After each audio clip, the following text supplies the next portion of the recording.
Guys हम आपको बताएंगे शिवाजी महाराज की एक दिलचस्प कहानी। अगर गाइस आपको पसंद आई तो लाइक और सब्सक्राइब जरूर करें। चलो कहानी शुरू करें।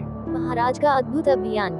1670 का वर्ष मराठा साम्राज्य के लिए एक निर्णायक मोड़ पर था।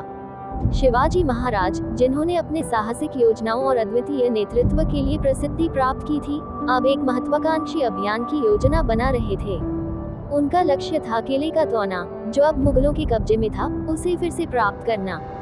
तौना का किला ऊंची चट्टानों पर स्थित एक सशक्त किला था, जिसे कई आक्रमणों के बावजूद कब्जे में रखा गया था।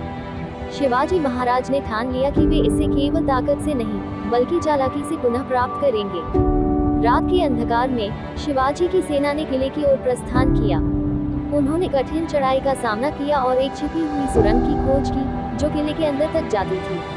ये सुरंग समय के साथ अवहेलना कर दी गई थी और अब वनस्पति से ढक गई थी। शिवाजी महाराज साधारण वस्त्र पहनकर अपने सेनानियों के साथ सबसे पहले सुरंग में दाखिल हुए।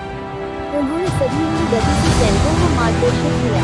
जैसे ही वे किले के भीतर पहुंचे, उन्होंने एक गार्ड को सोते हुए पाया और उसे चुपचाप नष्ट कर दिया।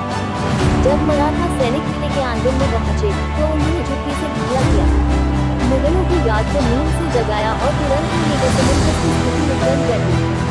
मराठे ने किले की अपनी रक्षा प्रणाली का इस्तेमाल किया और मुगलों की ताकत को उनके खिलाफ कर दिया।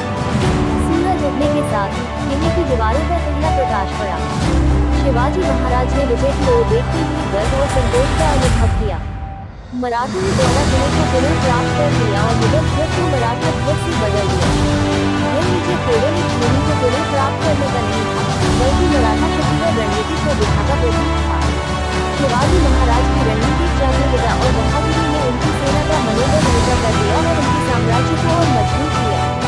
जैसे ही सूर्य अस्त हुआ, शिवाजी महाराज ने किले की ऊंचाई से अपनी विजय को देखा।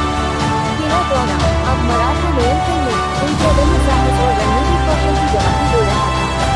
यह विजय उनके सपनों को साकार करने की ओर एक महत्वपूर्ण कदम थी और मराठा साम्राज्य की ताकत को और अधिक सशक्त बना रही थी। गाइस कहानी कैसी लगी कमेंट करके जरूर बताएं और सब्सक्राइब और लाइक करना ना भूलें।